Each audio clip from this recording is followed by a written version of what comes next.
Hola a todos, en este video vamos a empezar la nueva unidad correspondiente a espacios vectoriales. Vamos a ver en este video las secciones 4.2 y 4.3 del Grossman, en las cuales vamos a definir espacios vectoriales y subespacios de espacios vectoriales. Si bien no nos vamos a dedicar específicamente a probar en las evaluaciones de la materia si un espacio es un espacio vectorial o un subespacio vectorial. Entender estos temas es muy importante para los temas que siguen y para la parte de transformaciones lineales, que principalmente va a ser lo que más van a usar de esta materia. Entonces, en la definición y propiedades básicas, sección 4.2, primero se define espacio vectorial real. Un espacio vectorial real V es un conjunto de objetos, denominados vectores, junto con dos operaciones binarias llamadas suma y multiplicación por escalar, que satisfacen los 10 acciones enumerados a continuación, ¿sí? Entonces tenemos un conjunto de objetos, en este caso vectores, y solo dos operaciones, suma y multiplicación por un escalar, que no necesariamente van a ser la suma y multiplicación por un escalar que conocemos. Entonces, ¿cuáles son los 10 axiomas que tienen que verificar? Bueno, entonces acá están los 10 axiomas. Primero dice que si tenemos dos elementos, x e y, que pertenecen al espacio, entonces la suma, ¿sí?, también tiene que pertenecer al espacio. Si tenemos tres elementos que pertenecen al espacio, entonces se verifica la ley asociativa, ¿sí? Yo puedo resolver primero la suma de uno más el otro y después hacerlo de otra forma, en otra combinación, y va a dar lo mismo. En el tercer ítem existe un vector 0 que pertenece a el espacio, ¿sí?, tal que si yo se lo sumo, hago un elemento x del espacio más 0, eso va a ser igual a 0 más el elemento, igual a 0, ¿sí? Ese es el vector 0 o el idéntico aditivo. En general le vamos a llamar el vector 0 o nulo. En el ítem 4, si x pertenece al espacio, existe el opuesto, por decirlo de alguna forma, el inverso aditivo, menos x, tal que si yo sumo x más menos x me va a dar el vector 0 o nulo que mencioné arriba. Si tengo dos elementos del vector, la suma es conmutativa. Si x pertenece a b y alfa es un escalar, entonces si multiplico a x, al elemento, por el escalar, también va a pertenecer al espacio. Si x e y están en el espacio y alfa es un escalar, bueno, vale la distributiva de esta forma: alfa por x más y es igual a alfa por x más alfa por y. Si x, en el ítem 8, si x pertenece a b y alfa y beta son escalares, entonces también vale la distributiva con respecto a estos escalares: alfa más beta, todo eso por x es igual a alfa por x más beta por x. Si x pertenece a b y alfa y beta son escalares, entonces también es conmutativo el producto entre estos escalares y los elementos. Y por último, va a existir el 1 escalar. Lo que me dice es que para cada vector x en B, si yo al elemento x lo multiplico por 1, me tiene que dar x. Bueno, entonces todas estas propiedades habría que probarlas para decir que un espacio es un espacio vectorial. Entonces, por ejemplo, en el ejemplo 1 tenemos el espacio Rn. Entonces me dice sea B el espacio Rn, quiere decir que son los vectores de n componentes. Entonces, se cumplen todas las hipótesis Cada vector de Rn es una matriz de n por 1, según la definición de la suma de matrices, ¿sí? Que ya vimos. La suma también va a ser un vector de las mismas dimensiones, y si x e y son matrices de n por 1, tenemos además el vector 0, que va a ser el nulo, que tiene todos elementos ceros, y el inverso aditivo, que va a ser multiplicar por menos 1 a todos los elementos.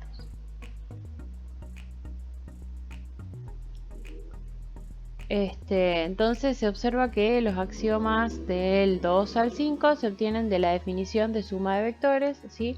Acá estamos usando la suma y multiplicación por escalar tradicionales, y de esta forma el espacio Rn, ¿sí? El espacio B igual a Rn es un espacio vectorial. Bueno, después menciona un espacio vectorial trivial que tiene solo al 0 y se satisface también todos los elementos. En el ejemplo 3 tenemos un espacio que no es un espacio vectorial, ¿sí? Si yo solo considero acá, si considero al 0, vale todo. Si considero al 1, ¿sí? No va a haber ningún elemento nulo, ¿sí? Que pertenezca a B. Entonces, bueno, acá está explicado, pero lo pueden leer en detalle, pero bueno, no va a pertenecer. De esa forma tienen varios ejercicios, ¿sí? En los que van explicando paso a paso por qué algunos sí y otros no. Algunos espacios son espacios vectoriales y otros no son espacios vectoriales. Bueno, la idea es tratar de, a partir de leer algunos de estos ejemplos, poder ir entendiendo cuáles son las condiciones que tiene que considerar, que tiene que satisfacer un espacio para ser un espacio vectorial. Entonces después tenemos un teorema. Se ve un espacio vectorial, entonces alfa por 0 por el elemento nulo es el elemento nulo, 0 el elemento nulo por x es 0 el nulo, y si alfa por x, en el elemento que pertenece al espacio, es 0, entonces alfa o x son, alfa es el número 0 o x es el elemento que pertenece al espacio 0, o las dos cosas. Y si yo multiplico por menos 1 a un elemento, me da el inverso aditivo. Bueno, entonces pasamos ahora a los ejercicios, ¿sí? Son muy poquitos y bueno, vamos a resolver ahora algunos ejemplos. Bueno, entonces los ejercicios de esta sección, de la sección 4.2, son del 1 al 9, los impares. Todos tienen el mismo enunciado: determinar si el conjunto dado es un espacio vectorial o no, ¿sí? Si no es así, proporcionar una lista de los axiomas que no se cumplen. Yo les diría que con encontrar un axioma que no se cumple ya está. Lo que sí les sugiero antes de ponerse a resolver los ejercicios es que traten de ver todos los ejemplos, ¿sí? Porque en la mayoría de los ejemplos que se trabajan en la sección son los casos más conocidos y con los que posiblemente más adelante vayamos a trabajar. Como les decía, estas primeras dos secciones no son tan importantes en sí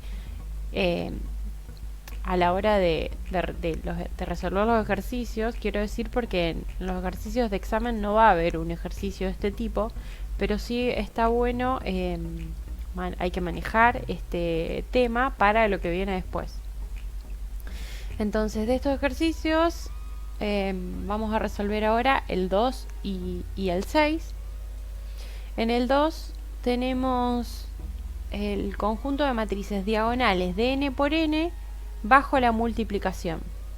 Es decir, se define la suma a la que hace referencia la definición de espacio vectorial como el producto de las dos matrices.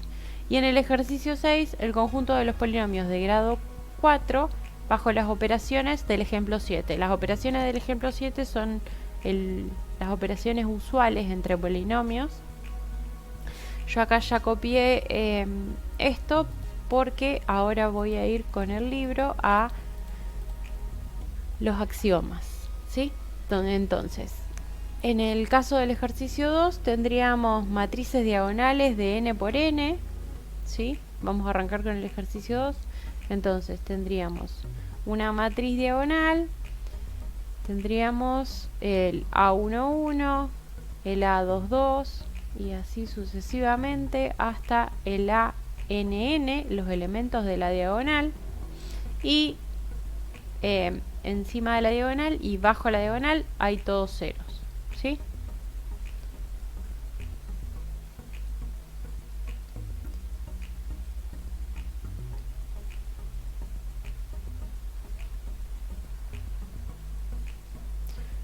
Bueno, entonces, ¿qué es lo que tenemos que ir probando?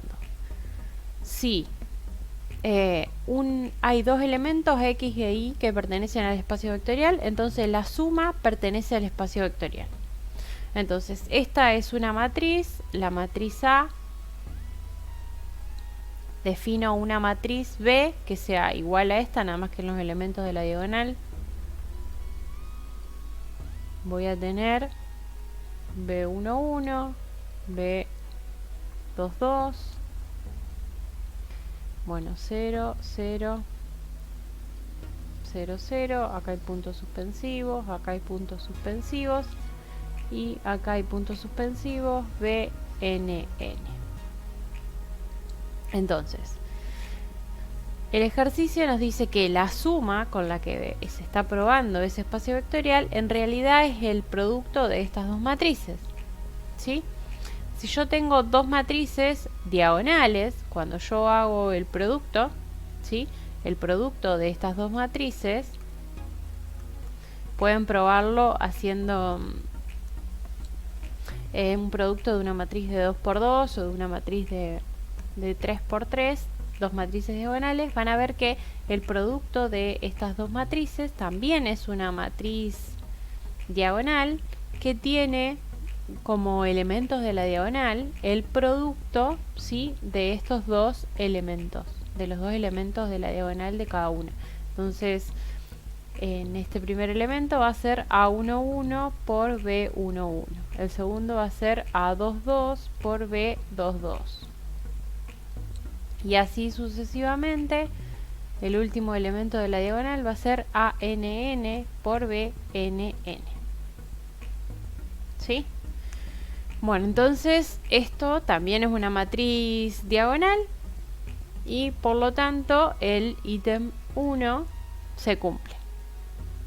Ahora, el ítem 2 lo que me dice es que para todo X, Y y Z en B, la suma, ¿sí?, es asociativa, ¿sí?, manteniendo el orden. Nosotros sabemos que el producto de matrices usual, que es lo que estamos definiendo como suma, ¿sí?, satisface esta propiedad de ser asociativo siempre y cuando se pueda realizar el producto de las matrices. En este caso, como son todas matrices de n por n, se va a poder realizar y por lo tanto el punto 2 también es correcto, se satisface. En el caso 3 existe un vector 0 que pertenece a B, tal que para todo X en B, si X más 0 es igual a 0 más X es igual a X. En este caso sería la matriz 0, ¿sí? Perdón, en este caso si yo hago la matriz 0, ¿qué es lo que pasaría? Si yo hago el producto entre A por la matriz 0, me daría 0, ¿sí? No me quedaría el mismo elemento. Entonces, bueno, la matriz 0 no va a poder ser este elemento neutro. ¿Qué es lo que tendríamos que hacer si yo quiero hacer A por otra matriz? ¿Sí? Vamos a ponerle X. Y yo quiero que esto sea igual a A. Entonces, ¿cómo tiene que ser esta matriz? Independientemente de que A es una matriz diagonal o no. Esta matriz X tiene que ser la matriz identidad, ¿sí?, de n por n. ¿Sí? La matriz identidad pertenece al espacio de las matrices diagonales de n por n y todas sus diagonales, todos los elementos de la diagonal son 1, ¿sí? Entonces se satisface el ítem 3, ¿sí? Para lo que es el vector 0 igual a la matriz identidad de n por n. En el ítem 4 necesitamos que exista otro elemento que cuando yo lo sumo me dé el 0, ¿sí? Entonces necesito que, ya habiendo definido este elemento neutro, el 0, como la identidad, necesito que para el ítem 4 necesito encontrar una matriz diagonal de n por n, ¿sí? Tal que si yo la multiplico por a, ¿sí? Que sería lo equivalente a sumarla, me dé el neutro, el vector 0, que es la matriz identidad. Esto también ya está definido, ¿sí? Si una matriz por otra da la identidad, quiere decir que una matriz es la inversa de la otra. Entonces esta matriz debería ser a la menos 1, ¿sí? Ahora, la inversa de una matriz diagonal ¿es otra matriz diagonal? Sí. ¿Por qué? Eso lo podríamos probar, ¿sí? Pero esencialmente, si yo hago el producto de dos matrices, fíjense que si yo defino a los elementos de B, por ejemplo, B y I, tendría que ser igual a 1 sobre A y I. Entonces, cuando yo hago este producto, me quedaría A 1, 1, por ejemplo, sobre A 1, 1. Eso me va a dar 1 y va a ser el que el producto sea la matriz identidad. Entonces, el ítem 4 se cumple. En el ítem 5 necesitamos que valga la conmutativa, ¿sí? Con respecto a esta suma definida que es el producto. Nosotros sabemos que para las matrices comunes de n por n no vale la propiedad conmutativa, pero en este caso tenemos matrices diagonales. Como el producto de dos matrices diagonales es una matriz diagonal y en cada elemento es el producto de los elementos de la diagonal, acá tenemos el producto de números, ¿sí? Y en el producto de números sí vale la conmutativa, entonces esto sería lo mismo que poner, B11 por A11. Entonces yo podría escribir AB, podría escribir BA y me daría exactamente la misma matriz, por lo tanto el ítem 5 también es válido. En el ítem 6, si X pertenece al espacio de las matrices diagonales y alfa es un escalar, entonces alfa por el elemento va a estar también en el espacio. Eso es correcto. Si yo multiplico B, por ejemplo, por una constante, por un alfa, entonces cada elemento de la diagonal, toda la matriz está multiplicada por este elemento. Alfa por todos los valores que son 0 me va a dar 0 y me queda la matriz, la diagonal multiplicada por alfa, que también es una matriz diagonal. Entonces también se cumple el ítem 6.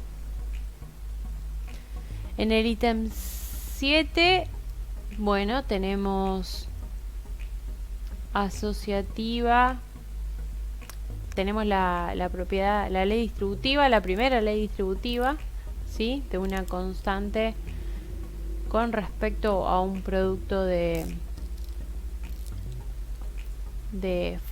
matrices, ¿sí? Porque tenemos un alfa por lo que es la suma de matrices, que en este caso sería A por B, Y eso hay que compararlo con alfa por A más alfa por B, ¿sí? Que en este caso esto sería un producto, ¿sí? Sería alfa por la suma de las matrices por la suma en el espacio, que es el producto, y por el otro tenemos alfa por X, esto es una nueva matriz, alfa por A y alfa por B, también son matrices diagonales, y cuando hago la suma me queda el producto de estas dos, ¿sí? Como es el producto de matrices, nosotros sabemos que esto es igual a alfa al cuadrado del producto de A por B, ¿sí?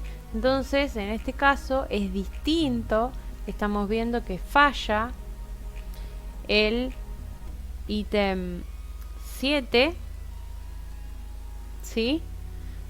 Entonces, encontramos el primer elemento en el que falla, por lo tanto, el espacio en 2, ¿sí? No es un espacio vectorial. Vamos al 6.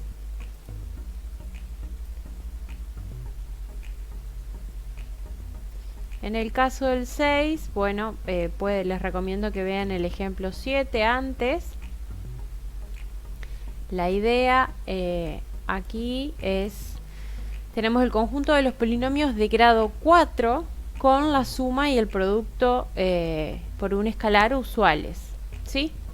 En este caso, siempre cuando tienen un conjunto en el que no saben si es un espacio vectorial tradicional y no es una matriz ni un vector, ni un vector en Rn, como ya hemos trabajado, lo más sencillo para analizar es tratar de ver quién es el vector 0, ¿sí? Quién es el vector 0 o el vector nulo para este espacio vectorial. En el caso del conjunto de polinomios de grado 4, como la suma es la usual, ¿sí? Entonces nosotros tendríamos que cada elemento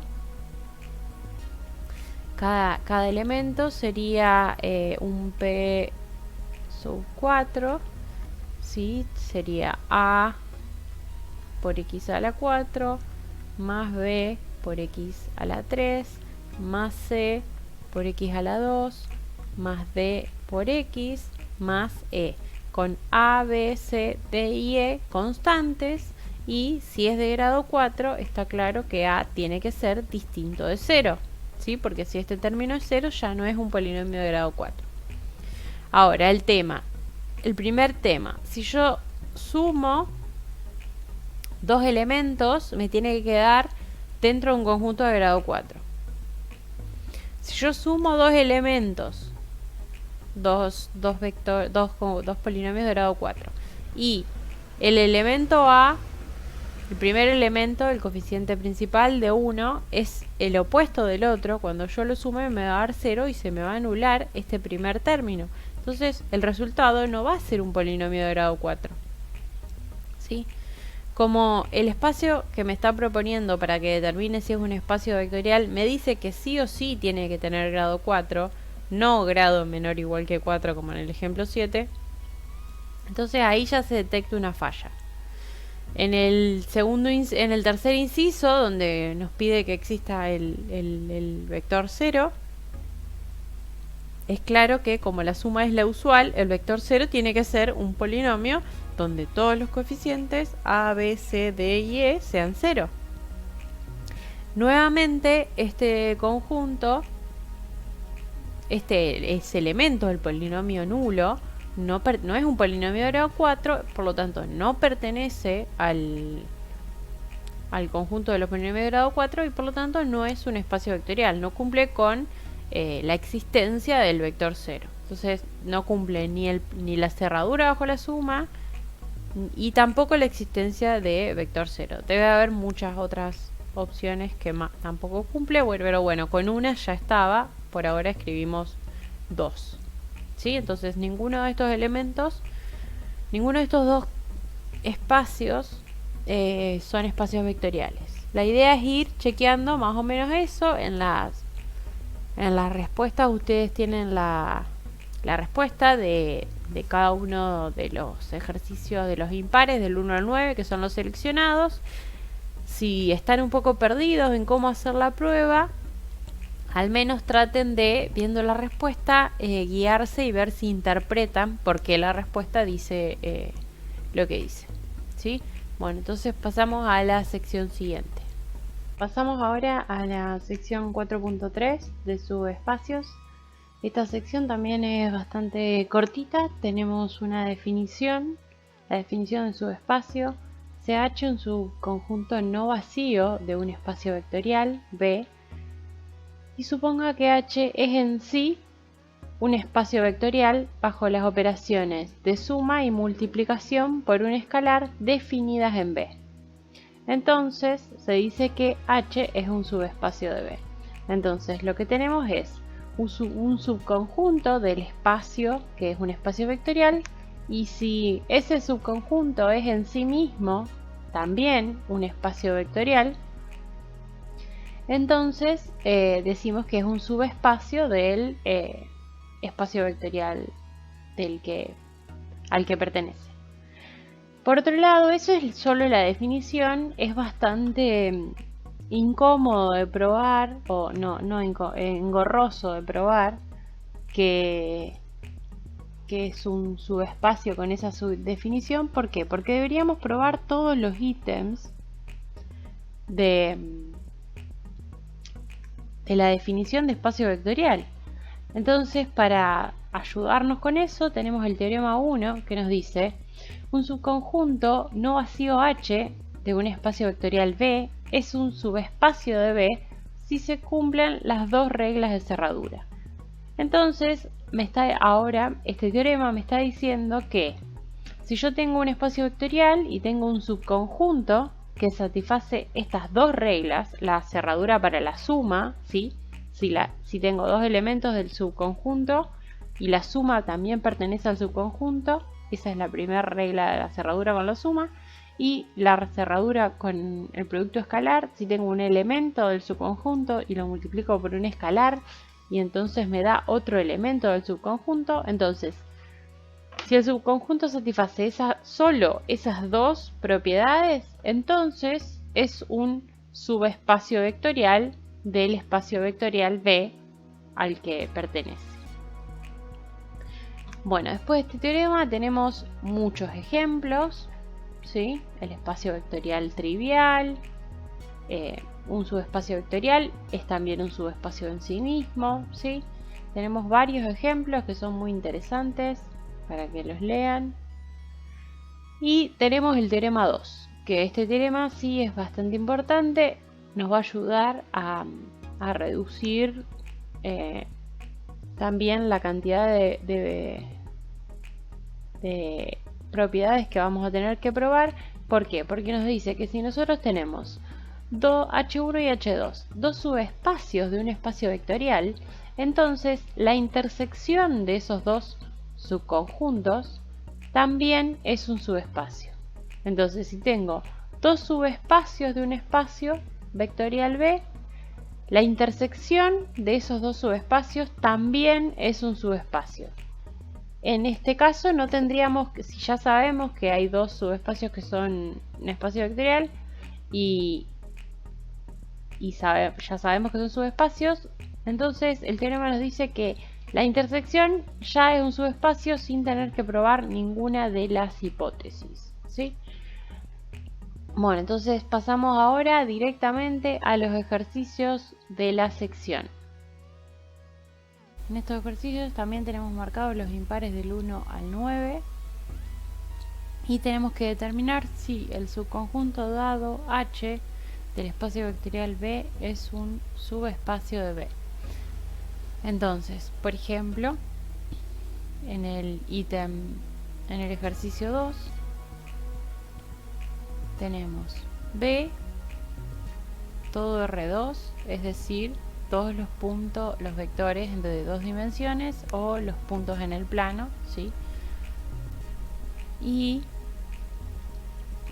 H es un subconjunto, son todos los XY tales que X es igual a Y, ¿sí? O otra forma de escribirlo serían todos los puntos de la forma, por ejemplo, XX, ¿sí? Para X que pertenece a R, porque X e Y son iguales. Entonces, ¿qué es lo que tenemos que hacer? Sabemos que R2 es un espacio vectorial, tenemos que vamos a usar el teorema 1. Sabemos por definición que un subespacio es un espacio vectorial y para no tener que chequear todos los ítems de espacio vectorial, podemos solamente chequear estos dos, las reglas de cerradura con respecto a la suma y con respecto al producto por un escalar, ¿sí? En este caso, como no está aclarado de otra forma, se utilizan la suma y el producto por un escalar tradicional, en este caso en R2. Entonces, el primer ítem, si tenemos dos elementos que pertenecen a H, supongamos que tenemos el vector AA y el vector BB, ¿sí? Como X e Y son iguales, los dos elementos de cada vector son iguales, con A y B constantes que pertenecen a los reales. Entonces, la suma, ¿sí? La suma de estos dos vectores nos va a dar un vector A más B, ¿sí? Para el cual obviamente pertenece a R2 y además pertenece también a H. ¿Por qué? Porque ambos elementos son iguales, ¿sí? Entonces la suma A más BB pertenece a H también. Cumple con el primer ítem. El segundo ítem, tenemos un vector AA y un escalar, ¿sí? Entonces alfa por el vector, ¿sí? Nos da alfa por A, ¿sí? Nuevamente un elemento que no solo pertenece a B, porque está en R2, sino que pertenece a H. Por lo tanto, H es un subespacio vectorial de B. Bueno, vamos a hacer ahora el ejercicio 5, ¿sí? De los marcados. En el ejercicio 5 ustedes tienen B, lo mismo, R2, y como H, XY tales que x cuadrado más y cuadrado es menor o igual que 1, ¿sí? Si ustedes grafican esto, ¿cuáles son los puntos que satisfacen esa ecuación? ¿Sí? Son todos los puntos de una circunferencia centrada en el origen de radio 1, ¿sí? Y los puntos interiores.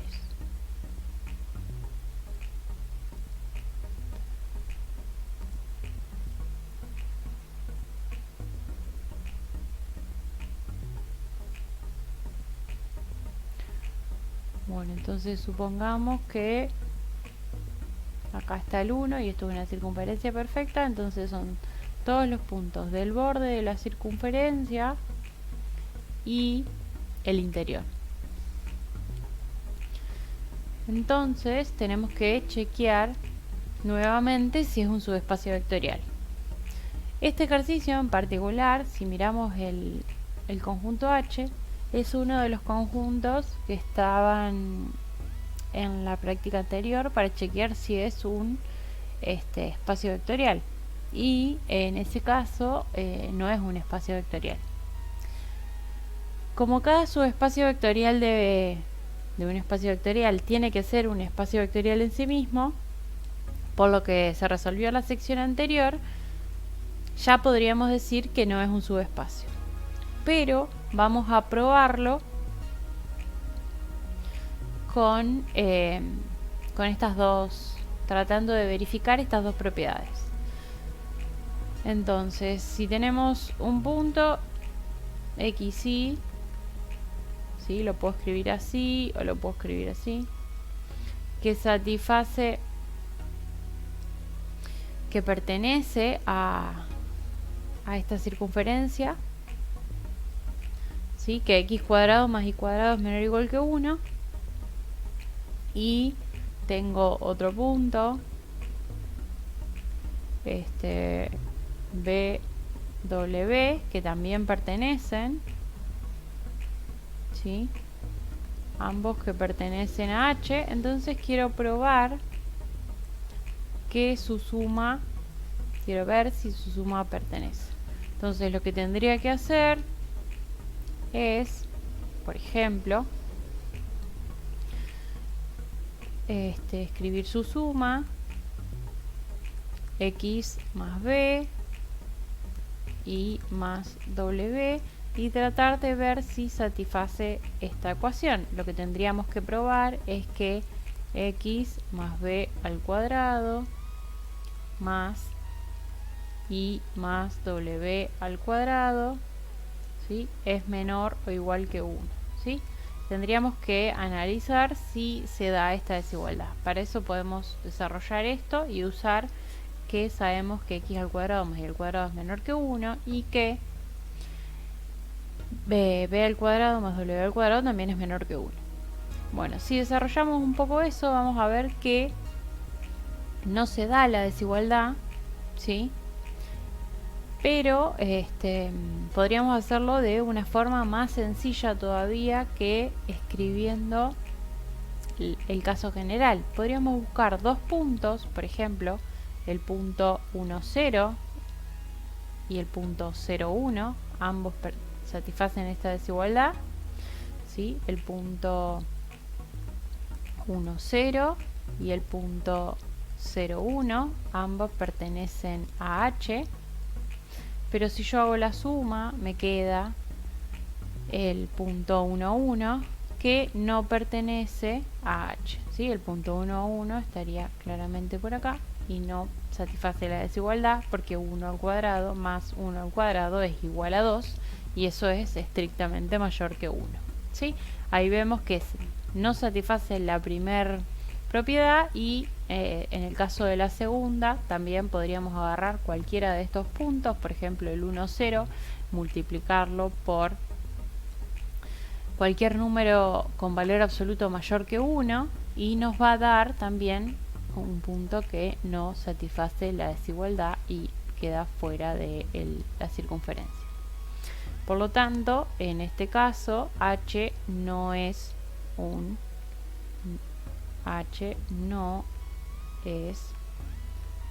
subespacio vectorial de B. Bueno, de esta forma tienen que resolver los impares del 1 al 9. Cualquier duda lo vemos en el foro de consulta o en la clase de consulta.